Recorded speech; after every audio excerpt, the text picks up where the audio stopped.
Have you ever felt like you're just drowning in information? Seriously, every single day we're getting hit with a constant stream of data, 1,000 different options, and this immense pressure to make the right choice right now. It's a lot, right? But what if there was a way to filter out all that static and just find the signal?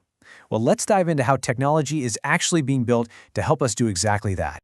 Yeah, that feeling? There's a name for it, decision fatigue. And it's something we all know way too well. Doesn't matter if you're a CEO or just trying to pick a new phone.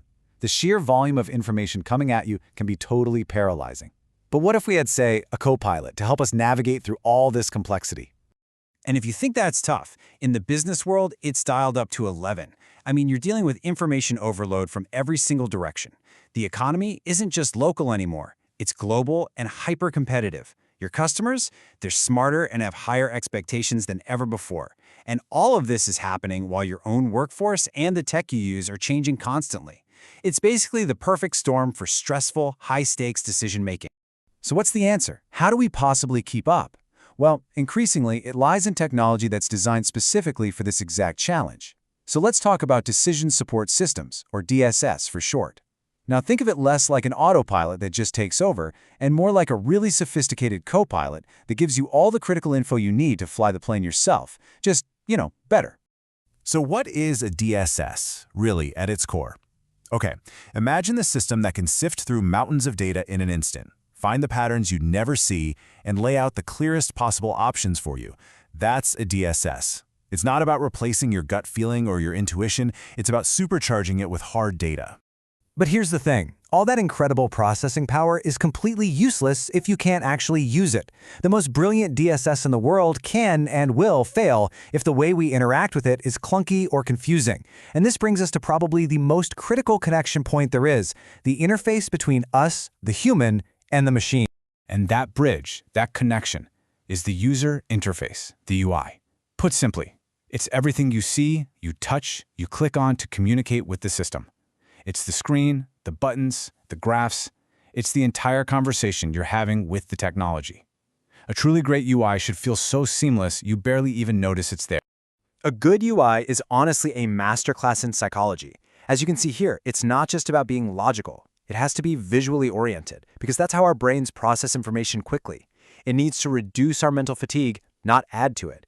And it's this incredibly delicate balance between packing in powerful features and keeping a design that's intuitive and, frankly, easy on the brain. When it all comes together, a great UI helps us make better decisions faster, period. This is so cool because it really shows you the range, right? On one hand, you've got this simple, clean dashboard on a phone giving you the key numbers at a glance. But on the other, you have a massive multi-screen command center where an entire team can manage a crisis in real time. The technology is totally different, but the goal is exactly the same. Make the data understandable and actionable right when it matters most. Okay, so we've talked a lot about the technology, but now let's pivot to the other side of the equation, the human side.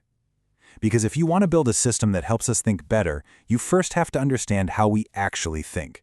And the truth is, we don't always think slowly and logically. Nope, most of the time, we're relying on mental shortcuts.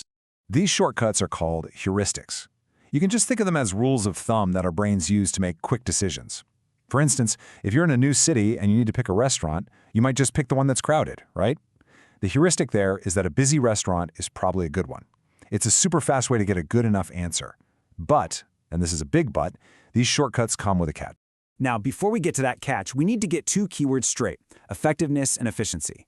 Effectiveness is all about doing the right thing, making a high-quality decision. Efficiency, on the other hand, is about doing things right, using less time or fewer resources. A great DSS, and honestly our own thinking, should be aiming for both. The problem is, those mental shortcuts are great for efficiency, but sometimes they can really hurt effectiveness. And here's that catch I mentioned. These mental shortcuts can lead to predictable errors in judgment, which we call biases. For example, the availability bias means we're way more likely to think something is common if we can recall it easily, like a plane crash we just saw in the news. Anchoring means that the very first price you see for a car will heavily influence what you're willing to pay later. Representativeness can lead to stereotyping. And motivational bias? Well, that's just us seeing what we want to see in the data. A good DSS can be a powerful check against these biases by showing us the cold, hard facts. So far, we've pretty much just been talking about individual decision-making. But What happens when you put a whole group of biased humans in a room together and ask them to make a choice? As you can probably guess, things get even more complicated. Yeah, you get this, groupthink. It's that dangerous, quiet comfort that can settle over a meeting room, where everybody just agrees to keep the peace, even if it means they're all agreeing to a terrible decision. Now, you throw in a few hidden agendas, maybe a dominant personality or two, and you have a perfect recipe for disaster. This is where group decisions can really, truly go off the rails. But this is where the right technology can be a total game changer. It can help a team move beyond just collected work, where everyone's kind of in their own little silo. It can facilitate coordinated work, making sure all the handoffs between people are smooth. But the real goal, the holy grail, is concerted work, where the technology enables a team to think and act as a single cohesive unit. That's where breakthrough decisions really happen. Which brings us right back around to the ultimate goal. See, we're not just trying to be faster, and we're not just trying to be smarter. We're aiming for that sweet spot where we actually manage to achieve both. And this is exactly how a decision support system helps us nail both. It boosts our effectiveness, the quality of our decisions, by giving us way easier access to info and helping us look at more choices than we ever could on our own.